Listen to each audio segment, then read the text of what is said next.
7 days. We give them 7 days. If Mr. Kagame is not going to leave the country, he's not going to call his troops to get out from this country, we will use all the necessary means to get in Rwanda.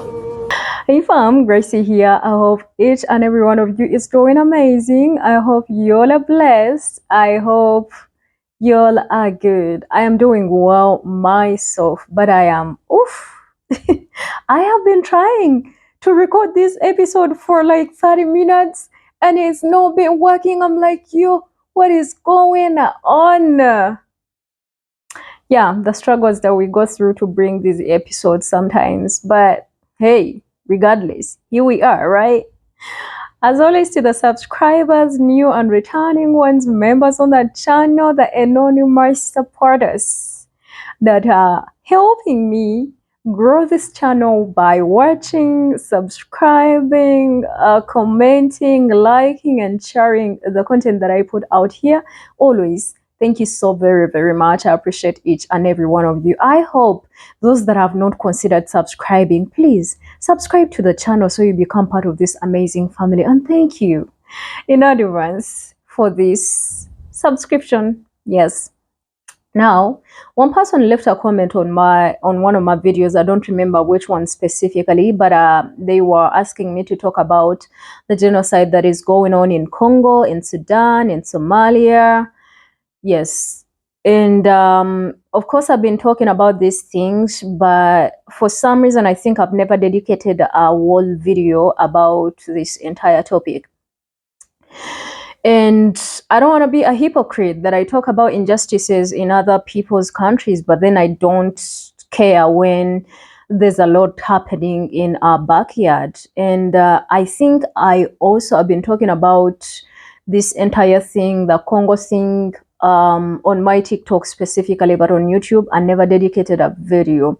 So when I landed on this video and this person says he's a king of Congo, and I didn't even know that Congo still has kingdoms running. I didn't really know that this is something that is still legitimately running, but this person was literally vowing and throwing fire, and it was like he's giving Kagame, the president of Rwanda, 7 days for him to withdraw and hit the rebels that he's, sponsoring in the Congo.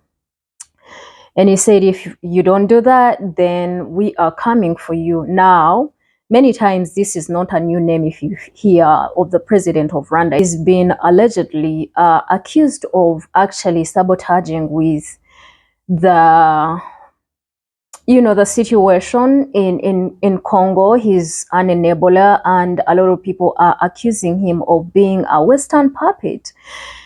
And of course, these are allegations, but also there are, evidence of that. So I'm going to put this video of this man, and I want you guys to hear what he has to say, but also I'm going to incorporate another clip explaining more of what we are talking about, and definitely I'm going to come back and we will discuss this. 7 days. We give them 7 days. If Mr. Kagame is not going to leave the country, he's not going to call his troops to get out from this country, we will use all the necessary means to get in Rwanda. So my fellow countrymen, countrywomen, I need you to understand, I, the King of Congo, as I said, I repeat again, I'm talking to all the world to listen carefully. Mr. Kagame is not making us afraid. We're not afraid of him. First of all, as the president said himself, the FEMA, we're not afraid of him. Nobody's afraid of him. We will be able with our army. As I saw, our civil guard, our National Guard police, military, they were patrolling all over the city. We're ready to send them in Rwanda. As Mr. President President Fima did remind, before they were calling this Congo, Rwanda, Burundi. So we needed that friendship. We need that partnership which were made since our forebears, to get back on the stage it used to. So we're not going to look to make a war with Rwanda. Congo is not afraid of Rwanda. Rwandese, they are my nephew, I King Nzingankovu. The fact is that Paul Kagame is widely viewed in Africa as a Western neoliberal puppet who has essentially turned Rwanda into a colony of the IMF, a colony of Western investors. And he has achieved that. He has achieved the colonization of Rwanda to the IMF and to Western investors through severe suppression of democracy. And even the violent elimination of political rivals. He's achieved that through purely autocratic means. The fact is that under Kagame, Rwanda has backed the M23 rebels in the Democratic Republic of Congo, and that the violence that they have caused has dramatically benefited those very same Western investors and multinationals who have colonized Rwanda, and for whom Kagame has collaborated with the colonization of Rwanda, has allowed them, much cheaper and much easier access to Congo's minerals through illegal mining, artisanal mining, smuggling, and so forth. With the chaos and the violence, you can look at chaos and violence in the perspective of neoliberalism is utopian level deregulation. Chaos and violence is the ideal suspension of any type of regulation or law or rules that investors and foreign multinationals, that they have to abide by, that they have to follow. So all the rules go out the window when it's a war zone, when it's a conflict zone. So that gives you free, open, Wild West style access to the riches under the earth, giving them access to what are called now conflict minerals, or blood diamonds, blood minerals. That's what they're trading in. That's what powers your iPhone and your electric cars. And in fact, since the resurgence of violence in the DRC, with the M23 rebels backed by Rwanda and the Kagame regime, mineral exports from the DRC have increased between 15 and 20%. That's a lot, and that's what's on record. That's not even talking about what's not on the books, the illegal, the smuggling, and so on. Companies like Tesla, Apple, Intel, HP, Dell, Volkswagen, BMW, all of them have been accused of sourcing blood minerals, conflict minerals, for their manufacturing. The fact is that Kagame has basically run Rwanda according to IMF dictates, structural adjustment reforms, neoliberal macroeconomic recommendations, and so on. He's hollowing out the public sector and privatizing all state assets, state enterprises, and so forth. He's privatizing them, selling them off to Western foreign multinationals. I mean, one of his top advisors is a former World Bank official, and BlackRock, the largest asset management firm in the world, has partnered with Rwanda's sovereign wealth fund to manage a portion of their portfolio, and BlackRock invested something like $50 million to run infrastructure projects in Rwanda. So they're buying that country. So of course the agenda of the narrative is to obscure all of this, is to obscure the reality that Paul Kagame is a Western colonizer collaborator who has sold his country to BlackRock and to the IMF and to Western private sector power, while also allegedly, with evidence, supporting the M23 rebels to spread violence and chaos and anarchy and atrocities in the DRC for the benefit of those same Western private sector powers. But the narrative is to obscure the reality of Paul Kagame and his regime and their collaboration with colonization and their undermining of their own sovereignty, Rwanda's own economic sovereignty, as well as undermining the sovereignty of their neighbors and the stability of their neighbors. We are talking about 350 something internally displaced people. We're talking of those that have been displaced that are in the different sides of Congo. We are talking of those that are literally seeking asylum in other countries like Kenya, Uganda, South Africa. Others have been lucky enough to get asylum in the West. We are talking about 6 million people that have lost their lives since 1996. This has been going on for the longest. Guys, as I am talking right now, someone is losing their life in Congo. As we are talking right now, there's a woman that is being raped. As we are talking right now, kids, children are slaughtered. As we are talking right now, men are being chopped into pieces. Just excuse me if I am being too graphic, but I hope we understand. I don't want to be a hypocrite and speak about people that are dying in Gaza and in Palestine, and I'm so sorry to even use them as an example, because I mean, they don't deserve that. But this has been going on for how many years? How many years? This is not the fault of the Congolese people to be born on a land that is rich, that is full of minerals. You find a lot of these people that are defending bloody, bloody diamonds, and they are saying God gave the poor, resources and wealth and minerals, and then he gave us the rich that desire to take, even when it takes them to come and take you out. And that's exactly what they've been doing.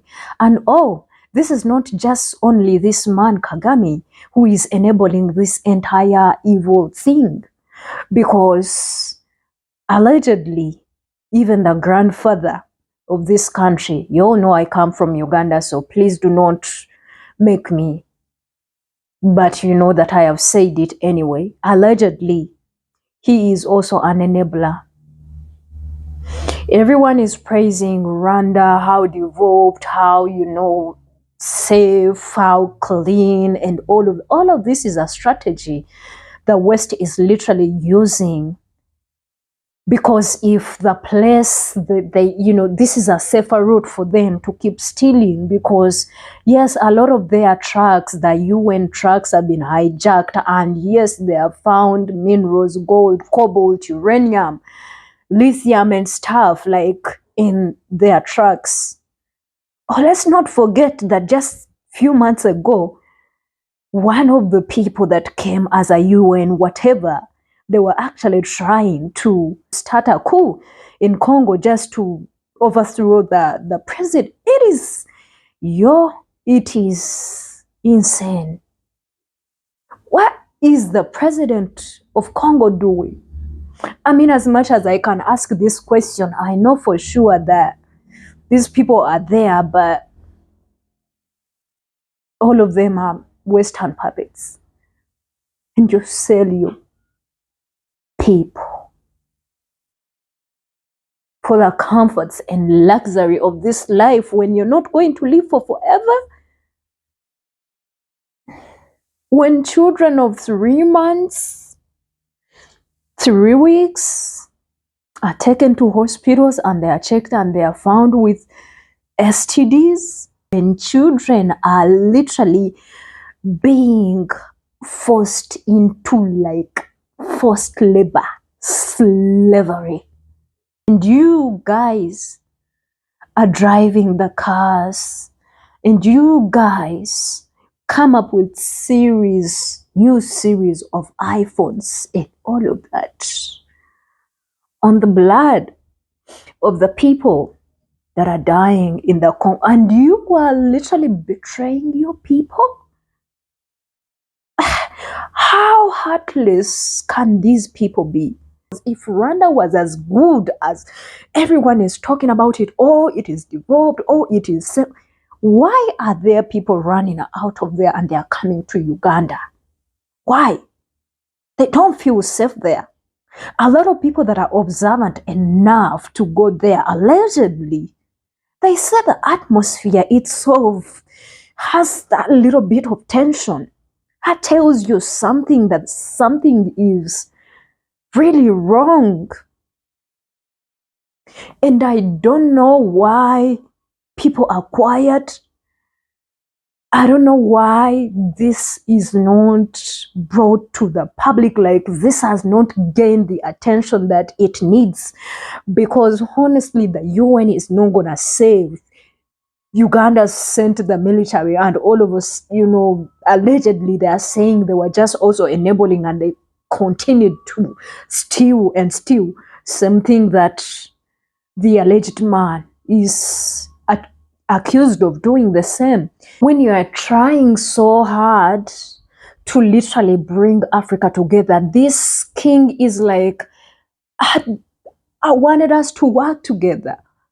You are my cousins, but how do you work together with people that don't care when your people's blood is being drained? What is the government of Congo doing? Like, what are the people of Africa doing? I just don't know why we are so quick to fight for everyone else but ourselves. Do we have to wait to go through the colonial times again for us to know that this is serious? Why is it that if it is a white life, if it is a brown life, then it needs urgent attention? Have we been that captured in the mind and used to suffering that even when we see our own people suffering, we are like, oh, it's gonna be all right? Who is gonna bring attention? And who is gonna be accountable for all of this? At the end of the day, even this puppet that is enabling all of this, he ain't gonna live for forever. But who is going to bring justice to the children that have lost their families, their mothers, their fathers too? Who is going to cover and be accountable for the generational trauma that has been happening for decades and generations? Who? I think it is time to kick the West and just like not have anything to do with them, because all that we have gotten from them is misery, loss. We can't even use our own minerals. Because apparently we are so vocal in advocating for Palestine as if our lives do not matter. One thing I think I've found out that is so funny is we speak for others. But when it comes to speaking for ourselves, we make a lot of noise when it comes to speaking for others. Praying for Israel. What about your people? Guys, if we don't speak for ourselves, nobody is going to speak for us. No Palestinian is going to speak for you. No person from Gaza is going to speak for you. We have to speak about this thing. This is not just happening in Congo. This is happening in Sudan. Infrastructures have been destroyed. People have lost their lives. Kids are growing without families. I landed on a clip where kids, 8, 7 years, were saying they want to go in the military, so they go and assassinate that president of Rwanda. Because of what? Because they know what he has caused them to go through. Guys, if we do not speak about these things, nobody's going to speak for us. Nobody is going to help us. Nobody. And I think it is time. If your country is doing better, let's bring publicity to these things. I think we are in a wake-up era where we are realizing that the UN and all these fucked up whatever's corporations, all they are doing is come, take, and that's it. And I applaud the people that are coming out to speak up, but it is crazy that a sovereign country that even has a president, all of this is going on and you don't have the courage to. Yeah, as you all know, these are not easy things to talk about. Support the channel by subscribing. Let me know what you think in the comment section. Free Congo, free Sudan, free Somalia, free all the African countries that are going through unrest, that are going through genocides. Free all of these countries. My name is Gracie. I love you all. I'll see you in another video. Bye.